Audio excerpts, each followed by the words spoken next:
이 교회의 존재의 목적이 무엇인가? 이 교회의 존재의 목적이요, 원띵이라는 거예요. 교회는 오직 한 가지 목적을 위해서 존재한다라고 하는 것입니다. 우리들도요, 오직 한 가지 목적을 위해서 존재합니다. 여러분, 한 가지 목적이 무엇인가요? 세상의 모든 족속을 제자 삼는 것, 영혼권이라는 거예요. 이것이 가장 중요한 교회의 존재의 목적이라고 하는 것입니다. 왜냐하면 예수님께서 승천하시기 전에 우리 모두에게 마지막으로 주신 유언과 같은 그 말씀이 바로 영혼권, 제자 삼는 것입니다. 이 목적이 없으면요, 교회는 존재할 이유가 없습니다. 여러분, 왜 교회가 있습니까? 왜 오렌지 카운티 영락교회가 있습니까? 영혼권을 위해서 있는 것입니다. 여러분, 왜 우리가 선교를 하죠? 영혼권을 위해서 하는 것입니다. 여러분, 왜 우리가 찬양팀에서 찬양을 하고 찬양대를 섬기고 왜 우리가 봉사를 하죠? 원띵이에요. 영혼권을 위해서 하는 것입니다. 여러분들 가운데 평생 동안 엔지니어로 일하신 분도 계실 수 있고, 간호사로 일하신 분도 계시고, 사업가로 사셨던 분도 계시고, 가정주부로 사셨던 분도 계실 것입니다. 여러분, 웬 존재하셨습니까? 예수 그리스도를 구주로 영접한 하나님의 사람들은요, 원띵, 영혼권을 위해서 그 모든 일들을 해왔다라고 하는 것입니다. 앞으로도 마찬가지예요. 여러분이 이 땅에 사는 목적은요, 크리스찬으로 사는 이 땅에서의 삶의 목적은 영혼을 구원하는 것, 잃어버린 영혼을 구원하는 것, 낙심되어 있고 지쳐있는 그 영혼을 회복시키는 것, 그것이 바로 여러분과 저에게 맡겨주신 사명인 줄 믿습니다. 여러분, 하나님께서는요, 이 호세아 선지자를 통해서 영혼 구원에 대해서 말씀을 하셨어요. 호세아서 6장 6절은 이렇게 기록하고 있습니다.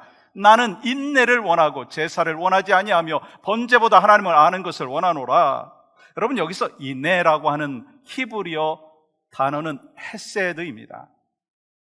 헤세드는요, 일반적으로 하나님께서 이스라엘 백성들에게 내려주시는 자비, 사랑을 표현할 때 사용되는데요, 오늘 이 본문에서는요, 사람과 사람과의 관계 속에서 인애를 의미하는 거예요. 즉, 이웃을 향한 인애, 이웃을 향한 사랑, 그 핵심은 무엇인가? 영혼 구원이라고 하는 거예요. 여러분의 가족들 가운데 구원받지 못한 가족이 있을 수 있고요, 우리의 이웃 가운데 구원받지 못한 이웃이 있을 수 있습니다. 이들에게 필요한 것이 무엇인가요? 헤세드, 즉 인애라고 하는 거예요. 그들을 구원과 그리고 생명의 길로 인도하는 것이 가장 큰 인애이고 자비이고 사랑이라고 하는 거예요. 다시 말하면 영혼 구원이요, 가장 큰 인애이고 자비이고 사랑이라는 거예요. 그러므로 우리가 여호와께 돌아가기 위해서는요, 하나님의 마음을 알아서 힘써 영혼 구원하는 하나님의 사람이 바로 여러분과 제가 돼야 될 줄 믿습니다. 여러분, 오늘 본문에 보면 이 하나님께서 영혼 구원을 위하여 힘쓰는 하나님의 사람들에게 무엇을 주셨는지, 여러분과 저에게 무엇을 주셨는지 말씀하고 계십니다. 오늘 본문은 이 십자가에서 죽으신 예수 그리스도께서 사흘 만에 부활하시고 제자들을 향하여 마지막으로 말씀하신, 하늘나라로 승천하시기 전에 말씀하신 그 내용이거든요. 그러니까 여러분, 마지막으로 제자들에게 그리고 여러분과 저에게 주신 말씀이니까 얼마나 중요한 말씀이겠어요. 이 말씀을 보면 이 제자들과 우리 모두가 세상에 나아가서 힘써 영혼 구원하도록 두 가지 중요한 사실을 주셨다라고 하는 사실을 우리는 발견할 수가 있습니다. 그 첫 번째는 뭐냐면 복음을 주셨어요. 복음. 여러분, 이 복음이 뭐죠? 기쁜 소식이죠. 여러분, 복음의 내용이 그러면 무엇입니까? 예수 그리스도의 십자가입니다. 복음의 핵심도 예수 그리스도이십니다. 예수 그리스도 없이는 복음이 없어요. 예수 그리스도로 인하여 구원은 충분한 줄 믿습니다. 오늘 본문 46절 말씀 보십시오. 또 이르시되 이같이 그리스도가 고난을 받고 제3일에 죽은 자 가운데서 살아날 것과, 예수님께서 우리 죄를 대신해서 십자가에서 죽으시고 3일 만에 부활하심으로 놀라운 구원의 사역을 완성시켜 주신 것, 바로 그것이 뭐라고요? 복음, 기쁜 소식인 거예요. 아멘이시죠? 그리고 47절은 이렇게 기록하고 있습니다. 한번 같이 읽을까요? 시작. 또 그의 이름으로 죄 사함을 받게 하는 회개가 예루살렘에서 시작하여 모든 족속에게 전파될 것이 기록되었으니, 우리를 위해서 죽으시고 부활하신 예수 그리스도를 믿기만 하면 우리의 모든 죄가 완전히 용서받는 그 길이 열렸다라고 말씀하고 있어요. 그래서 우리에게는요, 복음이 예수 그리스도의 십자가가 기쁜 소식인 줄 믿습니다. 하나님께서 우리에게 기쁜 소식을 주셨죠. 근데 문제가 있더라고요. 사람들은요, 예수 그리스도의 죽음과 부활을 기쁜 소식으로 받아들이지 않는다라고 하는 것입니다. 우리가 복음을 전하면요, 사람들의 반응은 어떻습니까? 예수님께서 당신을 위해서 십자가에서 죽으셨다가 사흘 만에 부활하셨습니다. 당신의 모든 죄를 용서하신 구원자가 되셨습니다 라고 말하면 사람들은 뭐라고 말하느냐면, 어떻게 반응하느냐면, 그래서 나에게 그것이 어떤 상관이 있는데요? 그들은 기쁜 소식으로 들리지 않는다라고 하는 것입니다. 세상 소식에는요, 귀가 쫑긋 세워지지만 생명을 구하는 기쁜 소식에 대해서는요, 관심이 없다는 거예요. 그런데 그보다 더한 것은요, 죄 사함을 받았다는 사람이나 죄 사함을 받지 않은 사람이나 세상적인 눈으로 보면은요, 다른 것이 하나도 없어 보인다는 거예요. 세상 살아가는데 죄 사함을 받았다는 그것이 더 좋은 점이 되어지고, 죄 용서하지 못한 것을 경험하고 있는 사람이 손해보는 것 같이 보이지 않는다라고 하는 것입니다. 어떤 사람에게는요, 예수님의 십자가와 부활 그리고 죄 사함을 받았다는 것이 기쁜 소식이 아니라 오히려 어리석은 소식이고 미련한 소식이라고 하는 이야기를 합니다. 그래서 사도 바울은 이렇게 말하죠. 고린도전서 1장 18절 말씀 보세요. 십자가의 도가 멸망하는 자들에게는 미련한 것이요, 구원을 받는 우리에게는 하나님의 무엇이라? 능력이라. 예수님을 믿는 자들에게는요, 십자가가 하나님의 능력이지만 예수 믿지 않는 사람들에게 있어서는요, 미련한 것이다 라고 볼 수 있다라고 하는 거예요. 여러분, 당연한 거예요. 그런데 여러분들 가운데서 예수 그리스도께서 십자가에서 죽으셨다가 부활하셨고 그 주님을 믿으면 내 모든 죄가 용서받는다라고 하는 그 사실이 진짜 기쁜 소식으로 들려졌고 지금도 그 기쁜 소식을 경험하고 있느냐는 거예요. 어떠십니까? 아멘이 이 정도밖에 안 나오면 안 되는 거 아니시죠? 여러분, 예수 그리스도께서 바로 여러분과 저의 모든 죄를 친히 담당하시고 십자가에 죽으셨다가 부활하시고, 그러므로 인하여 우리가 예수 그리스도를 영접한 하나님의 사람이 되었기 때문에 바로 예수님은 구원자이시고 우리의 생명되시고 우리의 놀라운 인도자이신 것을 여러분 믿습니까? 여러분, 그 사실을 우리가 믿고 확신하는 것이 바로 믿음의 삶이고, 그것이 기쁜 소식인 것은요, 당연하다라고 하는 것입니다.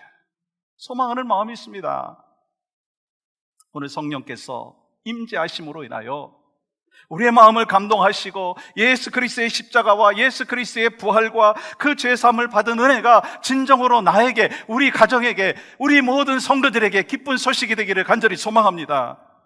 그러므로 우리를 위해서 예수님께서 십자가에서 죽으셨다가 사흘 만에 부활하시고, 그래서 우리가 예수 그리스도를 믿기만 하면 우리의 모든 죄가 용서받는다라고 하는 그 사실만큼 기쁜 소식이 없다라고 하는 거예요. 그것이 여러분과 저의 삶의 여정 가운데 과거에도 기뻤고 지금도 기뻤고 또 앞으로도 기뻐해야 된다는 그 기쁜 소식이 바로 나에게 허락되어졌다는 거, 이게 얼마나 귀한 것인가요? 그래서 여러분, 예수님께서 이 땅에 탄생하실 때 누가복음 2장 10절에서 이렇게 말씀하셨죠. 보라, 내가 온 백성에게 미칠 큰 기쁨의 좋은 소식을 너희에게 전하노라. 하나님께서 예수님이 이 땅에 오신 것이 어떤 의미가 있느냐? 큰 기쁨의 좋은 소식. 여러분과 저에게 예수님의 이 땅에 오심은 큰 기쁨의 좋은 소식인 줄 믿습니다. 하나님께서 보실 때 예수님께서 우리를 위해서 십자가에서 죽으시고 부활하시고 또한 그 죄사함 때문에 우리가 정말 기쁜 소식을 누리는 그 사실을 기억하고 살아가는 자, 그 사람이 바로 복음을 받아들인 자이고 그 사실이 바로 복음 중에 복음이라고 하는 거예요. 그래서 하나님이 보실 때 예수님께서는요, 기쁜 소식이에요. 그것이 복음이에요. 이 기쁜 소식을 우리에게 주셨어요. 그러므로 이 복음을 정확하게 이해하고 받아들인 사람은요, 전하고 싶은 것이 당연합니다. 나에게 기쁜 소식을 허락하여 주신 은혜를 기억하는 사람은 복음을 막 전하고 싶은 것이 당연한 거예요. 여러분, 이렇게 좋은 약을 알고 있으면 다른 사람에게 전하고 싶은 것이 사람이 갖고 있는 마음이에요. 그러므로 내가 예수 그리스도의 구원의 복음을 경험한 자라고 한다면, 예수 그리스도의 뜨거운 기쁜 소식을 경험한 심장을 갖고 있는 사람이라고 한다면 전하고 싶은 것이 당연한 거예요. 그때 비로소 자신이 경험한 기쁜 소식을 다른 사람들에게 전할 수가 있다라고 하는 것입니다. 그렇기 때문에 여러분과 저에게 필요한 것이 뭐냐면, 어리석은 종처럼 예수 그리스도의 복음을 쌓아놓고 땅에 묻어두지 말자라고 하는 것입니다. 전해야 된다는 거예요. 우리 주변에 예수님을 믿지 않는 사람들이 있어요. 여러분의 자녀들 가운데, 여러분의 자녀도 그럴 수도 있습니다. 여러분의 이웃들 가운데도 그런 사람들이 있잖아요. 아직도 입을 열지 아니하고 복음을 전하는 것이 부끄러워서 매일매일 하루하루 미루기만 하는 분들이 계시다면 어떻게 해야 되겠다고요? 전해야 된다는 거예요.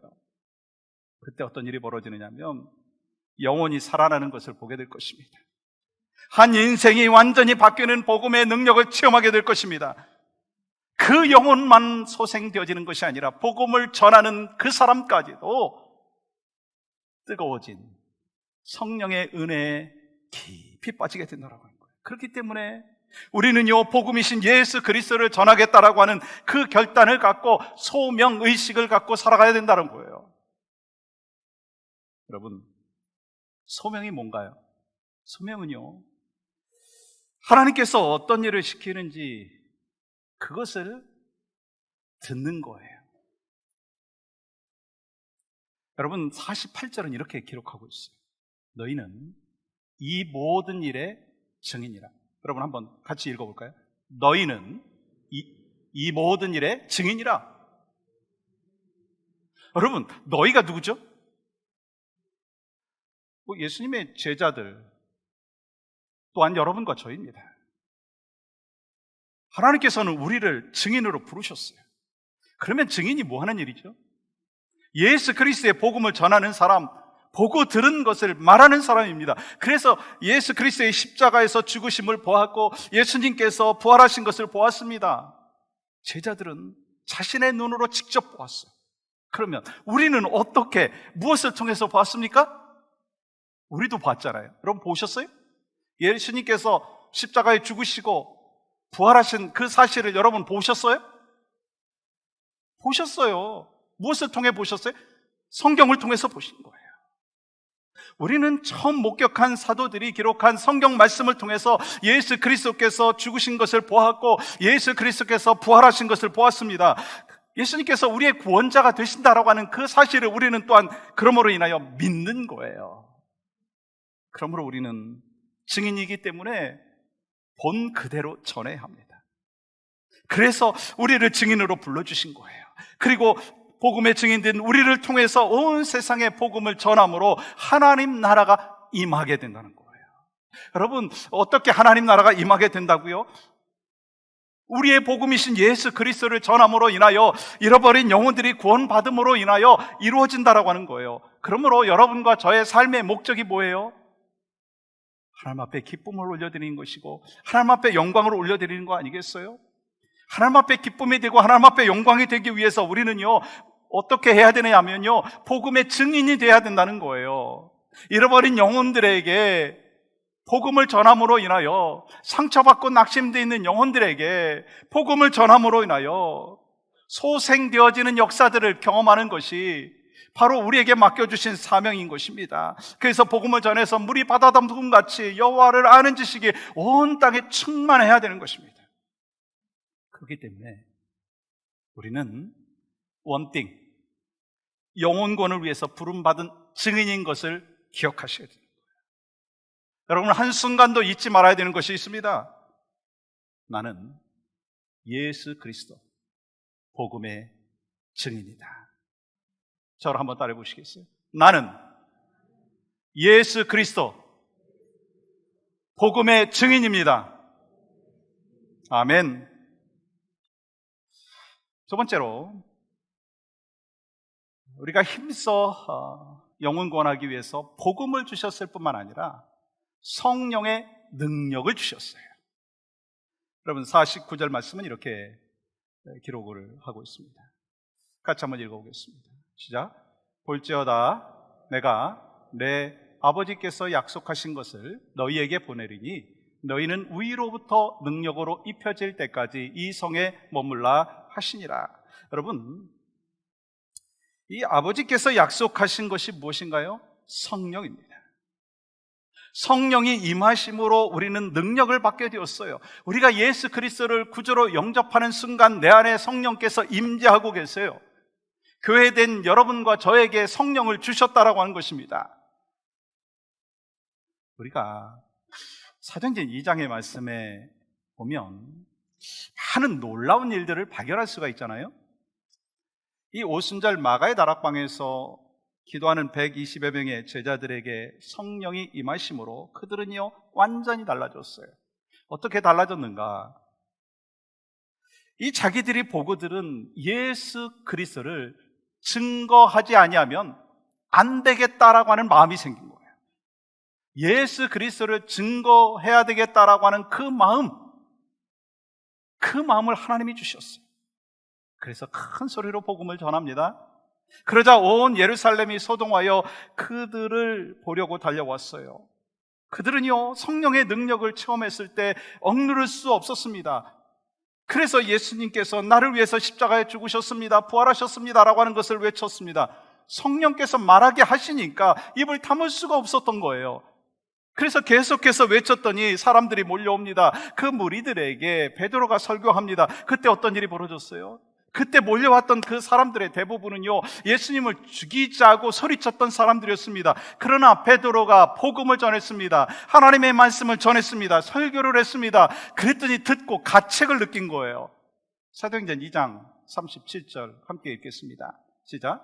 그들이 이 말을 듣고 마음에 찔려 베드로와 다른 사도들에게 물어 이르되 형제들아 우리가 어찌할꼬 하거늘. 복음을 들으니까, 말씀을 들으니까 성령의 역사하심이 나타났고, 그러므로 인하여 회개하고 주님을 영접하는 자들이 3,000명이 되고 5,000명이 되었다는 거예요. 여러분, 누구의 능력인 줄 아십니까? 성령의 능력인 줄 믿습니다. 그렇다면 우리가 영혼 구원하기 위해서 필요한 것이 무엇인가요? 이미 나에게 성령의 능력이 있어요. 그런데 우리에게 필요한 것이 있다면 성령의 충만한 은혜가 있어야 됩니다. 내가 충만해야지, 내가 기쁜 소식에 감동이 되어야지 그것을 전하고 싶은 거 아니겠어요? 이 성령의 능력을 받은 제자들에게 하나님께서 이 복음을 전하는 그 마음을 주셨고, 그래서 전했어요. 그랬더니 예루살렘이 막 복음으로 변화됩니다. 성령 충만한 성도들이 핍박을 받아서 흩어지죠. 그래서 복음을 전하기 위해서 안디옥까지 갔죠. 그래서 그 안디옥 예수 믿는 성으로 변하게 됩니다. 그리고 온 유다 전역에서 하나님을 믿는 백성들이 일어납니다. 여러분, 사도행전 9장 31절은 그것을 우리에게 증언하고 있습니다. 그리하여 온 유대와 갈릴리와 사마리아 교회가 평안하여 든든히 서가고 주를 경외함으로 성령의 위로로 진행하여 수가 더 많아지더라. 예수 믿고 돌아오는 사람의 수가 더 많아지더라. 할렐루야. 어떻게 회개하고 예수 믿고 돌아오는 사람들이 점점 많아졌습니까? 성령의 능력이다.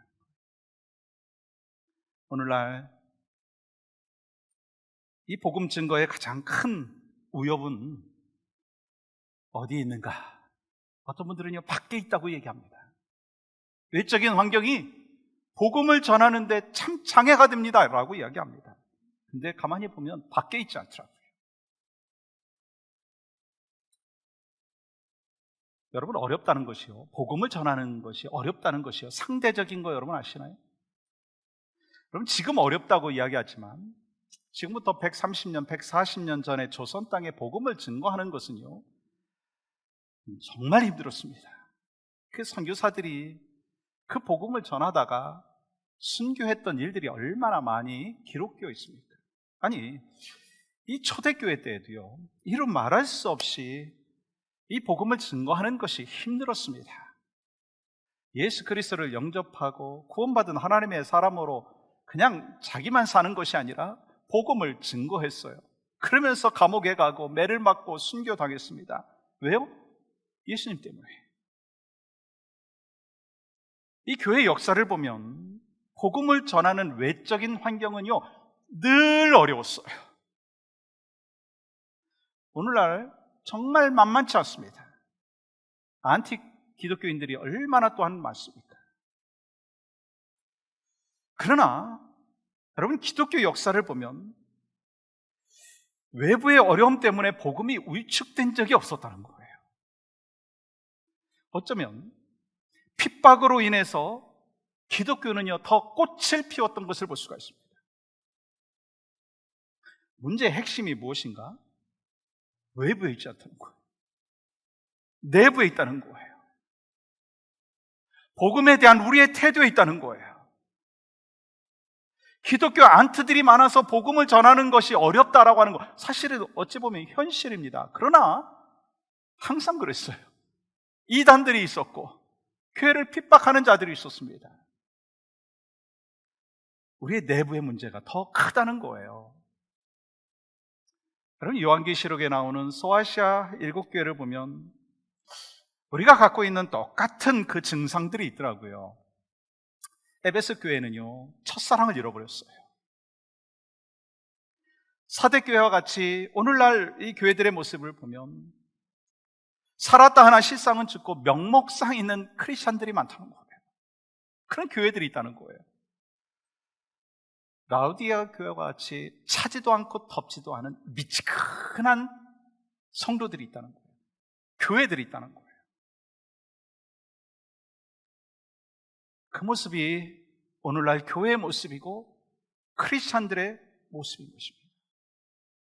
그들은 신앙을 지켜내지 못했어요. 세월이 흐르면서 변질됐어요. 이 환경 탓하고 저 환경 탓하면서 자꾸 주눅드는 거예요. 그러다 보면 어떤 일이 벌어집니까? 성령의 능력은 체험하지 못하고 형식적인 신앙으로 살아갑니다. 그러면서 명목만 갖고 신앙생활을 하다가 결국 자신도 신앙을 잃어버리는 안타까운 현실들이 벌어진다는 거예요. 한 영혼을 품고 그 영혼을 위해서 기도하고 그 영혼에게 복음을 전하면 오히려 내 신앙의 회복의 역사가 있다는 거예요. 처음에는 어설프게 시작을 했는데 성령의 능력이 내 마음에 뜨겁게 다가오고 그 영혼을 위해서 기도하다가 보면 성령의 능력으로 인하여 그 영혼이 변화되어지고 그 영혼이 주님을 영접하는 은혜가 나타나고 그러면서 주님 앞에 헌신되어지는 그 삶을 볼 수 있습니다. 여러분, 그것이 누구의 능력이라고요? 성령의 능력인 것입니다. 그러므로 우리는요, 어떻게 영혼권의 사명을 감당할 수 있는가? 영혼권을 하나님 앞에 맡기는 거예요. 우리는 무엇이에요? 도구일 뿐인 것입니다. 하나님께서 계획하시고 하나님께서 함께 하시고 하나님께서 일하시는 거예요. 그 귀한 일에 우리를 동참시키겠다고 말씀하신 거예요. 참여시켜 주시겠다라고 하는 것입니다. 그렇기 때문에 성령님께 맡기면 되는 것이다라고 하는 거예요. 사랑하는 여러분, 우리는요, 목말라야 하더라고요. 그래야 물을 찾죠. 우리는 영혼 구원에 목말라야 합니다. 신앙생활에서 가장 중요한 것, 오늘 또 앞으로도 갈망해야 되는 것이 있다면 영혼 구원이라는 거예요.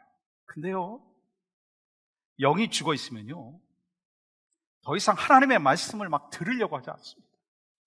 지금 여러분의 영이 살아있기 때문에 지금 말씀을 들으시는 거예요. 영이 죽어 있으면요, 말씀을 리젝트합니다. 하나님께서 나에게 향하신 뜻이 무엇인지 영이 죽어 있으면 묻지도 않습니다. 오직 생각하는 게 뭔지 아세요? 영이 죽어 있으면 일단 내 자식만 잘 되면 되는 거예요. 그냥 내 가정만 평안하면 되는 거예요. 사업이 잘 되기만 하면 되는 거예요. 그것에만 관심을 갖고 있는 사람이라고 한다면 영이 죽은 사람들입니다. 영이 죽은 사람은요, 하나님을 찾지 않습니다. 하나님의 말씀과 하나님의 뜻을 찾지 않습니다. 삶에서 완전히 그 배제된 그 삶을 사는 거예요. 교회하고는 전혀 상관없이 사는 거예요. 자기만을 위해서 살아가는 사람은요, 영이 죽은 사람입니다. 여러분의 삶에 무엇이 중요한가요? 여러분과 저는 무엇에 만족하며 살고 계신가요? 우리는 2022년 한 해 동안 구원자이시고 복이신 예수 그리스도, 그분을 어떻게 만족시켜 드릴 것인가? 어떻게 그분에게 기쁨을 올려드릴 것인가? 그것이 바로 여러분과 저의 기도의 제목이고 과제여야 한다라고 하는 거예요. 내 영이 살고 내가 만나는 모든 사람들이 주님을 만나는 것이 우리의 중요한 만족이 되어야 할 줄 믿습니다. 우리 교회는 원띵, 영혼권에 전념해야 될 줄 믿습니다. 지금까지 나를 위해 살아왔던 그런 인생이었다면 이제부터 좀 하나님 앞에 더 기쁨을 올려드리는 인생으로 결단하시기 바랍니다. 우리에게 주어진 시간이 얼마나 된다고 여러분 생각하세요? 갑작스럽게 우리를 부르실 수도 있다는 거예요. 여러분, 영혼권은 하나님을 기쁘시게 하는 것입니다. 다시 한번 질문합니다. 여러분의 삶에 무엇이 중요한가요? 여러분은요, 무엇으로 만족하고 계십니까? 우리 모두가 나머지 인생의 초점을 잃어버린 영혼을 구원하고 상처 입은 영혼들, 그 영혼을 어떻게 회복시킬 것인가, 거기에 대해서 포커스 맞추고 그것을 위해서 우리가 사명을 감당할 때 여러분과 저에게는요, 주님이 주시는 풍성한 은혜와 삶을 경험하는 놀라운 축복이 있게 될 줄 믿습니다. 사랑하는 여러분, 우리가 여호와께 돌아가기 위해서 필요한 것이 있어요. 힘써 여호와를 알아야 합니다. 이때 아멘 하셔도 됩니다. 힘써 여호와를 알아야 합니다. 힘써 기도해야 합니다. 힘써 예배해야 합니다. 그리고 오늘 본문에서 말씀하는 것 같이 우리의 삶의 목적 원띵, 힘써 영혼권해라. 하나님께서 우리에게 힘써 영혼권하라고 하시면서 주신 것이 있어요. 복음, 예수 그리스도, 십자가의 은혜 주셨어요. 그 은혜를 주셨을 뿐만 아니라 우리가 전할 수 있는 성령의 능력을 주셨습니다. 그렇기 때문에 우리는 성령 충만하여 잃어버린 영혼을 구원하는 일에 힘쓰는, 그러므로 인하여 우리가 하나님 앞에 기쁨을 올려드리고 하나님 앞에 영광을 올려드리는 복된 삶이 2022년 한 해 동안 있고 우리의 나머지 인생 가운데 있기를 원합니다. 그것이 바로 여호와께 돌아가는 것입니다.